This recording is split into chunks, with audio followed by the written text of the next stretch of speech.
అప్పుల బాధలు వెంటాడుతున్నాయా? అయితే 6 జేవిఆర్ వారి జాతిరత్నాలు ధరించండి. హాయ్ హలో నమస్తే, నేను మీ కట్టా కార్తీక్. ప్రజల కోసం, పలకరింపుల కోసం, వాళ్ళని ఓదార్చడం కోసం, కష్టాల్లో బాధల్లో ఉన్నటువంటి వాళ్ళ కష్టాలు తీర్చి ఆదుకునే దానికోసం జనం దగ్గరికి వెళ్ళే నాయకులు మనం గతంలో చాలామంది చూసాం. కానీ జనం మీదే దాడి చేయడానికి వెళ్ళే నాయకుల్ని ఇప్పుడు చూసామా? ఇప్పుడు చూస్తున్నాం. అది కరెక్ట్గా చెప్పాలంటే జగన్మోహన్ రెడ్డి గారికి అచ్చు గుద్దినట్టు సరిపోయేటువంటి పరిస్థితి. ఇవాళ ప్రకాశం జిల్లా పర్యటనకి వెళ్ళారు వైఎస్ జగన్మోహన్ రెడ్డి గారు. అక్కడ ఆ పర్యటనకి వెళ్ళి ఆ పర్యటనలో ఒక నిరసన వ్యక్తం చేస్తున్నటువంటి మహిళల మీద దాడి, దాన్ని అడ్డుకోపోయినటువంటి పోలీసుల మీద దాడి, ఎవరి కోసమైతే వెళ్ళారో అంటే పొగాకు రైతులని పరామర్శించడం కోసం వాళ్ళకి వెళ్ళారు, అదే పొగాకు రైతుల మీద కూడా దాడి. చివరికి పొగాకు పంటను తొక్కేస్తూ వైసీపీ కార్యకర్తల ఆనందం. ఇవన్నీ ఎలా చూడాల్సిన పరిస్థితి కనపడుతోంది. దీని మీద చర్చించుకునే ప్రయత్నం చేద్దాం. నాతో ఉన్నారు ప్రముఖ రాజకీయ సామాజిక విశ్లేషకులు అంకంరావు గారు.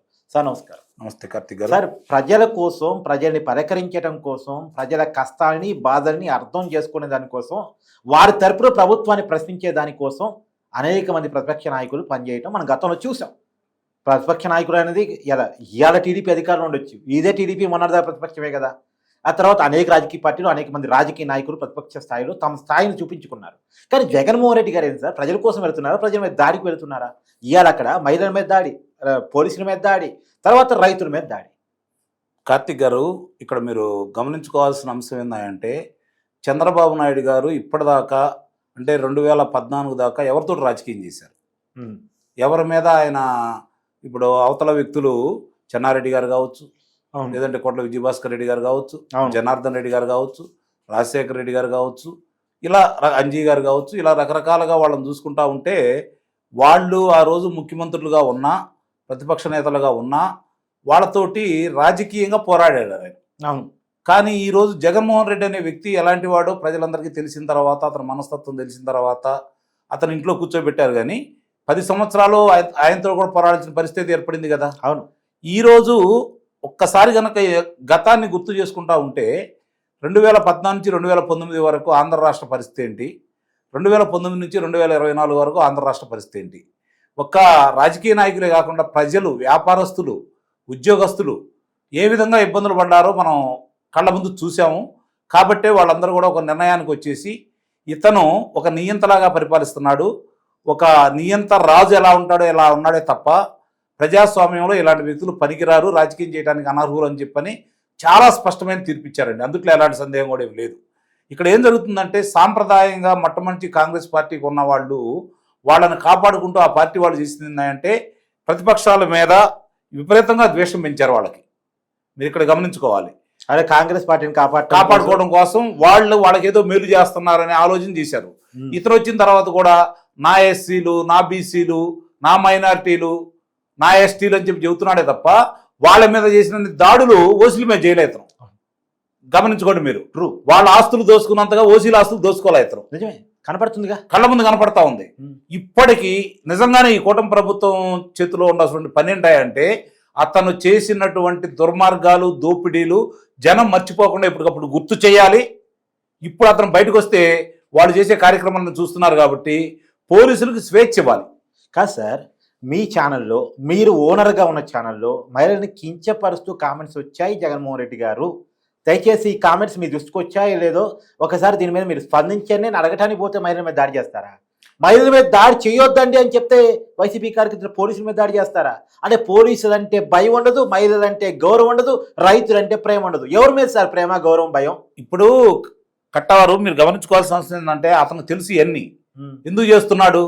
ఆంధ్ర రాష్ట్రంలో అలజడులు రేపి, గొడవలు సృష్టించేసి, పెట్టుబడులు రాకుండా చేసి, పరిశ్రమలు రాకుండా చేసి, ప్రపంచంలో ఆంధ్ర రాష్ట్రానికి ఎవరు వెళ్ళకూడదనే ఆలోచన చేయాలని చెప్పి పదే ప్రయత్నం చేస్తున్నాడే తప్ప అతను ఇప్పుడు ఈ కూటమి ప్రభుత్వం చేసే తప్పుల్ని ఎండగట్టి, తప్పులు ఏదైనా చేస్తుంటే దాన్ని ప్రజలకు చెప్పి, ప్రజల తరఫున పోరాటం చేసి ప్రజాస్వామ్యయుతంగా మళ్ళీ అధికారంలో రావాలని కోరుకోవట్లేదు. మీరు గమనించండి. నిజానికి సార్, పొగాకు రైతుల పరామర్శ కోసం వెళ్తున్నారు, అంతకుముందు మిర్చి రైతుల పరామర్శ కోసం వెళ్తున్నారు. మంచి కార్యక్రమాలు, ఖచ్చితంగా రైతుల కోసం పోవటాన్ని మనం అభినందించి తీరాలి. వాళ్ళ తరపున ప్రశ్నిస్తే. కానీ దీనికి అడ్డొస్తున్నాను నేను. ఎప్పుడు వెళ్ళాలి? ప్రభుత్వం పట్టించుకోకపోతే. ఈరోజు గ్రీన్ పొగాకును మొత్తాన్ని కొనమని చెప్పని ప్రభుత్వం వాళ్ళందరికీ అందరికీ సమావేశపరిచి చెప్తానే ఉంది కదా, ఉమ్, ఆ ప్రయత్నంలో ముందుకెళ్తుంది కదా, ఉమ్, దాని గురించి ఏదైనా ఉంటే అవసరమైతే ప్రభుత్వమే కొనాలని ఒక నిర్ణయానికి వచ్చింది కదా. ఉమ్. మరి ఇంకా ప్రభుత్వం పట్టించుకోలేదు ఎక్కడెక్కడ. అది పట్టించుకున్నప్పుడు పోవాలి. పట్టించుకోనప్పుడు పోవాలి, అన్యాయం చేస్తుంటే పోవాలి. రైతులు ఆందోళన చేస్తూ బజారుకు వస్తే రైతులకు మద్దతుగా వెళ్ళాలి రాజకీయ పార్టీలు అనేవి. పోనీ సార్, రైతుల కోసం వెళ్ళారు, మనం అభినందిద్దాం. ఎట్లా అంటే యుద్ధం సైన్యాన్ని yes, ఆ point మాత్రం మనం తీసుకొని ప్రశ్నించాలి. ఇన్ని వేల మందిని తీసుకొని వెళ్ళి దాడిలాగా ప్రయత్నం చేయడం అనేది అది రాజకీయ పార్టీలకు సబబేనా? Yes. కాకపోతే ఒకటి నేను అక్కడ కనుక్కున్నాను సార్, ఆ. అక్కడ లోకల్ వాళ్ళతో కూడా మాట్లాడాను. ప్రతి ఊరు నుంచి వైసీపీ కార్యకర్తలని వెహికల్స్ పెట్టి తరలించేటటువంటి పరిస్థితి. ఎందుకు అంత? 4-5 నియోజకవర్గాల నుంచి, అవునా? 4-5 నియోజకవర్గాల నుంచి ఎందుకు? నేను అందరినీ ఇప్పుడు వాళ్ళు ఏ కాడికి రెచ్చగొట్టాలని, ప్రభుత్వం రెచ్చిపోవాలని, పోలీసులు వాళ్ళ లాఠీలకు పనిచెప్పాలని, వాళ్ళ తుపాకులకు పనిచెప్పాలని, అమాయకుల్ని బలి చేయాలని, ఆ శవాల మీద మళ్ళీ రాజకీయ పునాదులు ఏర్పాటు చేసుకోవాలని ఈ విధంగా ప్రయత్నం చేస్తున్నారే తప్ప మహిళల మీద గనక వాళ్ళు దాడి చేస్తే ప్రభుత్వం పట్టించుకోలేదని చెప్పని, ప్రభుత్వం మీద వ్యతిరేకంగా మహిళలు పోరాటం చేయాలని చెప్పిన ఉద్దేశంతో ఇంకా రెచ్చగొడతా ఉన్నారు. ఆ విధంగా ప్రయత్నం చేస్తున్నాయని ఉన్నారు. మీరు అన్నట్టు చెప్పండి. అక్కడికి వెళ్ళి ఆ రోజు గుంటూరు మిర్చి యార్డుకి వెళ్ళినా కూడా ఈ రోజు ఇక్కడ జరుగుతున్న దానికి కూడా రైతులకు సంబంధించి ఈ రెండిటికి మధ్య ఆయన ఇంకెక్కడికి వెళ్ళాడు చూడండి, తెనాలి వెళ్ళాడు. అది వద్దులేండి, అది చెబుతున్నాను. అంటే వాళ్ళ మనస్తత్వం లేదు. మొన్న మహిళల గురించి ఏ విధంగా మాట్లాడారు, మీరు ముందు ఉదాహరించినట్లు వాళ్ళ ప్రసార మాధ్యమంలో అసభ్యకరంగా అవమానకరమైన రీతిలో వాళ్ళు మాట్లాడితే దానికి కొమ్మినేని శ్రీనివాసరావు ఆ కృష్ణరాజుకి మద్దతుగా మాట్లాడుతూ ఉంటే దానికి ప్రభుత్వం చర్యలు తీసుకుంటా ఉంటే ఈ రోజు మొన్న సజ్జల రామకృష్ణారెడ్డి వచ్చి సంకర జాతి అంటాడా? మా జర్నలిస్టుల విలువను తీశారు. అసలు ఏమన్నా అర్థం ఉందా? అంటే ఇక్కడ మీరు గమనించుకోవాల్సింది ఏంటంటే ఈ రోజు మీరు నమ్మరండి కార్తిక్ గారు, నాకు తెలిసినంత వరకు చాలా మంది ఫోన్లు చేసి ఈ రోజు ఏంటి ఇలా మాట్లాడుతూ ఉంటే ప్రభుత్వం ఇంకా చూస్తా ఊరుకుందంటే సమాధానం చెప్పలేకపోతున్నాం. కారణం ఏంటంటే ఈ రోజు ప్రభుత్వం చేసే పనిని సమర్థించాల్సిన పరిస్థితి ఏర్పడతా ఉంది. ఎందుకంటే ఏ విధంగా ఇప్పుడు నిన్న ఈ రోజు అక్కడ జరిగిందండి, పోలీసులు లాఠీలు పని చెప్తారు, లేదంటే తుపాకులు పని చెప్తారు, అమాయకులే కదా బలైపోయేది. దానివల్ల ఏం జరుగుతుంది? జగన్మోహన్ రెడ్డి మరి హెలికాప్టర్లు బెంగళూరు వెళ్ళిపోయాడుగా. రోజు అరెస్టుల పరమే పోలీసులు పెట్టుకోలేరుగా. ఇప్పుడు అభివృద్ధి చేయాలా, లేకపోతే వీళ్ళ గురించి ఆలోచించాలా, లేకపోతే వీళ్ళని తీసుకొని అదుపులో పెట్టాలా, కారాగారంలో పెట్టాలంటే రెండూ చేయాలి. అది రాజ్యాంగ పరంగా చట్టబద్ధంగా చేయాలి. ఎప్పుడైనా ఒక నేరం జరిగితే, ఎప్పుడైనా ఒక ఆందోళన జరిగితే పోలీసు అదే పని మీద ఉంటారు. అవును, కానీ రోజు అదే అంటే ఎట్లా? అవును, ఇప్పుడు వాళ్ళు అదే కార్యక్రమం మనం ఎంత రెచ్చగొట్టినా ప్రజలు కూడా మన వెంట లేరు. పాస్టర్ ప్రవీణ్ చనిపోయిన దాన్ని ఉదాహరణగా తీసుకుందాం. నేను ఒక్కొక్క పర్యటన ఉదాహరణ చెప్పే ప్రయత్నం చేస్తాను సార్. జగన్మోహన్ రెడ్డి గారు గుంటూరు జిల్లా పర్యటన, అది రైతుల మీద దాడి జరిగింది, మిర్చి బస్తాలు ఎత్తకపోయారు, రైతులు ఆందోళన చేసిన పరిస్థితి చూసాం మనం. తర్వాత అనంతపురం సత్యసాయి జిల్లా రాప్తా నియోజకవర్గం వెళ్ళారు, అక్కడ వైసీపీ కార్యకర్త చనిపోతే పరామర్శకులు వెళ్ళారు, అక్కడ హెలికాప్టర్ ధ్వంసం, తర్వాత పైలట్ బ్యాగ్ ధ్వంసం తస్కరించబడిందని చెప్పేసి అక్కడ ఒక అపవాదు.